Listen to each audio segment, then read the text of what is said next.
Olá, eu sou a Camila Chiamo e essa é a Bianca Bessa. Bem-vindos a mais um It Talks, aqui no Portal Popit, o melhor portal de cultura pop do mundo. E eu acabei de estabelecer e decretar isso aqui, hein? Hoje a gente veio falar sobre um tema Sério. polêmico Isso e sério, que está em alta, que é o Big BBB. Brother Brasil. E é importante salientar que esse foi um pedido dos nossos fãs. Não é porque a gente só tem 24 inscritos atualmente que a gente não pode fazer Exato. o desejo deles serem uma realidade. A gente abriu uma caixinha de perguntas no Instagram e a maior parte das pessoas votaram em BBB como um tema pra gente falar aqui.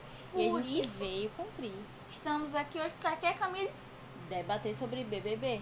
Não, mas fale a fundo o que é que a gente separou Vamos lá. aqui. A gente tá no Janeiro Branco Importante salientar que é o mês de prevenção contra doenças mentais. e por isso a gente veio falar sobre BBB, surtos e como as redes sociais afetam o nosso psicológico.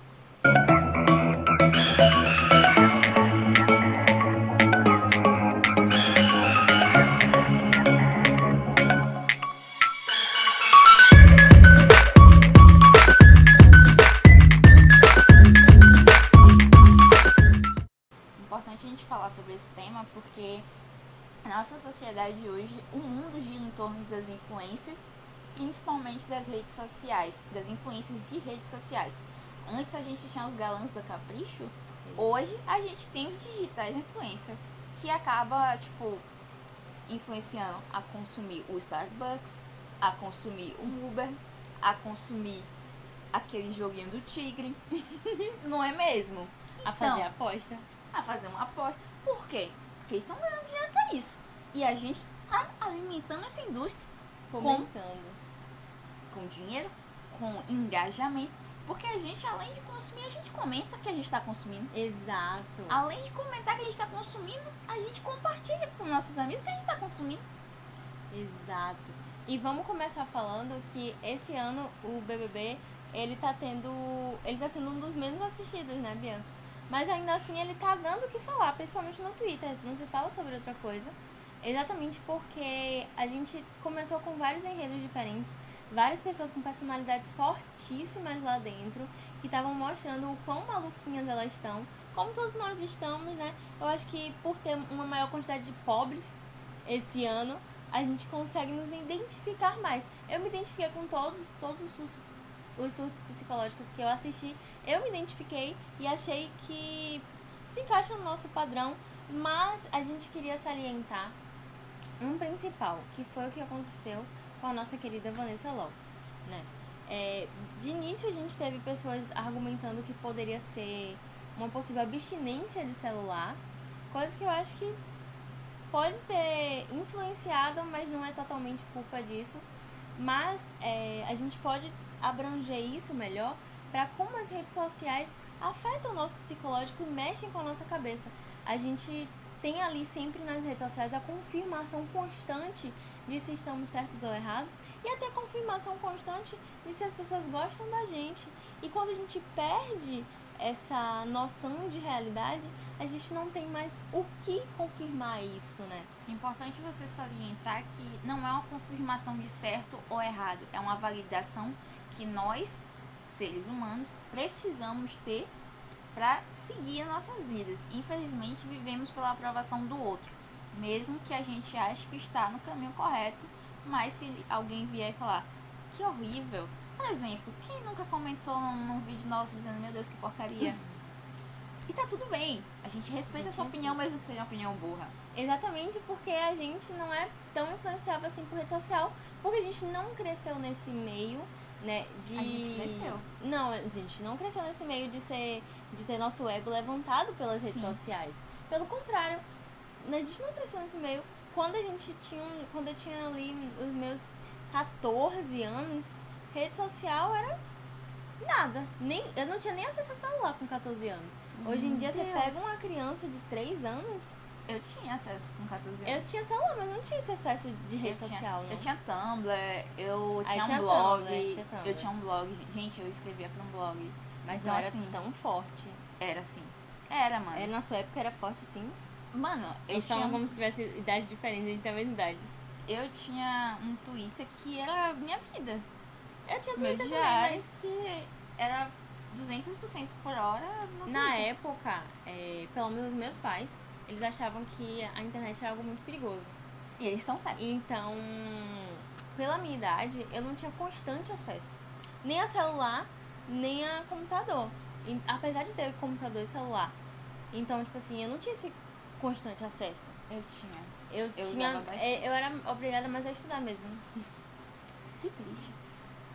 Estudava numa escola, inclusive, que tinha avaliações de prova todos os dias. E aí eu passava mais tempo. Eu usava o computador mais pra estudar, eu era obrigada a fazer isso. Na minha Porque a época, internet é perigosa, na verdade. Eu concordo total com eu isso. também concordo com seus pais. Mas eu já era uma pessoa liberal. Minha mãe era, quer dizer, eu não, minha mãe era uma pessoa liberal. E como ela passava a maior parte do tempo trabalhando, eu estava sempre na internet Ou seja, mesmo. ela não fazia ideia do que eu estava fazendo. Basicamente não sabia, mas eu, tipo, sempre fui muito ligada nessas questões de redes sociais. Sempre tive um blogzinho que eu escrevia. E quando eu tinha uns 14 anos que eu comecei a querer ser artista. Querer escrever, querer gravar meus filmes. Eu minhas tinha séries. blog também.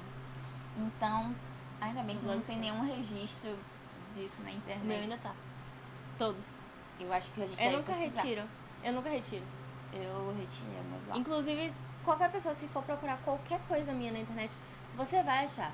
É por isso que eu tenho um pouco de medo até de ficar famosa, porque eu tenho certeza de que tudo O Big meu, Brother, tá! tudo meu vai estar na Vamos internet. cancelar. Eu tenho 2 Tumblrs, um que era triste, que eu era depressivo, e o outro que eu era muito engraçado. E tinha um blogspot também.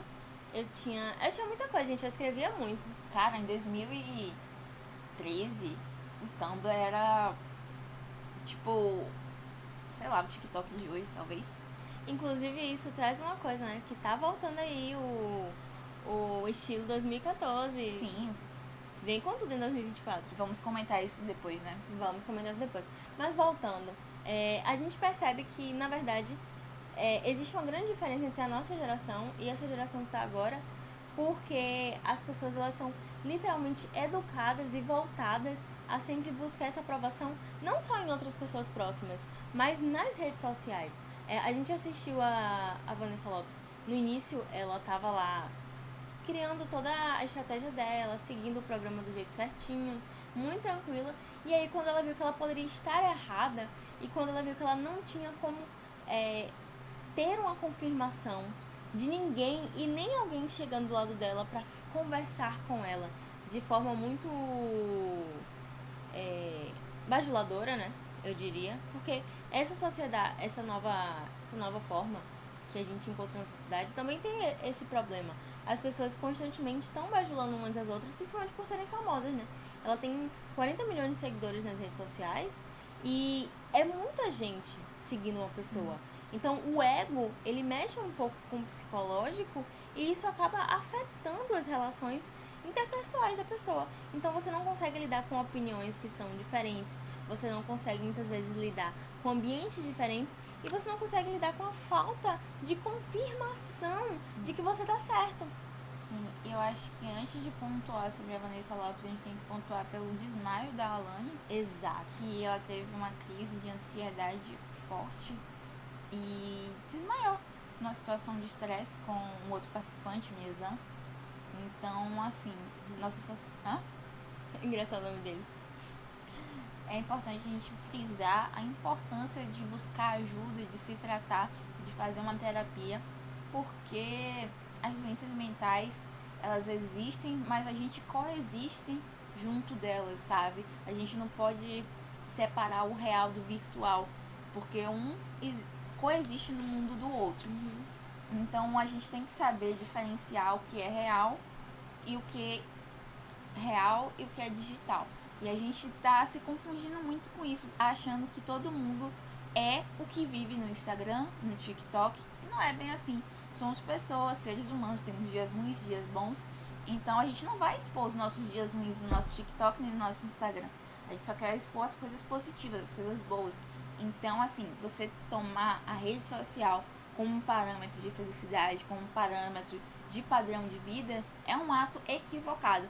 Temos que separar e filtrar essa influência do que vemos em rede, da influência que temos em vida, né? Exato. Tipo, a gente não pode levar o que a gente vê na rede social. Porra, fulano só posta foto viajando. Sim, meu filho, você sabe quantos anos fulano levou pra juntar esse tanto de foto aí pra ficar postando? Exato, e não só isso, né? Quando a gente pensa nisso, a gente também tem que lembrar que o Big Brother Brasil é um programa, é um reality show feito para entreter as pessoas e é um programa baseado num livro que trata exatamente sobre autoritarismo e sobre o comportamento humano. Então, assim, a gente vai ver diversos comportamentos, alguns deles saudáveis, outros não, mas é importante que todo mundo aqui fora perceba algumas nuances de perigo e também as pessoas lá dentro. Então, assim, mas algo que eu gostaria de pontuar também é sobre a percepção, que a gente passa por uma estrutura de sociedade em que é muito mais fácil a gente perceber esses problemas em pessoas como nós, né? Em pessoas brancas, né? Até porque em todos os anos do BBB a gente teve pessoas surtando. Mas quando elas eram pessoas negras, isso já era notado de outra forma. Então, assim, não é só sobre o que está acontecendo ali. Também é sobre como as pessoas aqui fora reagem. Então, assim, é mais fácil isso ser concebido e levado como uma percepção de doença mental e de busca por ajuda quando é alguém que é mais enquadrado na sociedade e quando é alguém que é levado um pouco mais à margem. Isso já é levado a ferro e fogo, sabe? Isso é uma coisa também a se pensar, porque as redes sociais têm esse poder. Então é isso, a gente tem que estar sempre pensando não só em como as redes sociais afetam as outras pessoas, mas também no recorte social que isso impacta, né? E você tem mais alguma coisa a dizer, Bianca? Sim. Pode falar. Me entristece muito a gente ver um reflexo de uma sociedade tão doente, sabe? Porque, querendo ou não, o Big Brother é um reflexo do que a gente tem em sociedade. E quando a gente vê que tem assédio, que tem racismo, que tem homofobia, que tem capacitismo de formas tão explícitas, agressões tão explícitas. É porque a gente reproduz isso. Exatamente. No dia a dia. E me entristece perceber que poucas pessoas percebem que isso é algo mais comum do que a gente imagina. A gente vive em uma bolha de um ciclo social que já tem um pensamento um pouco diferente, que está um pouco mais politizado, assim, digamos.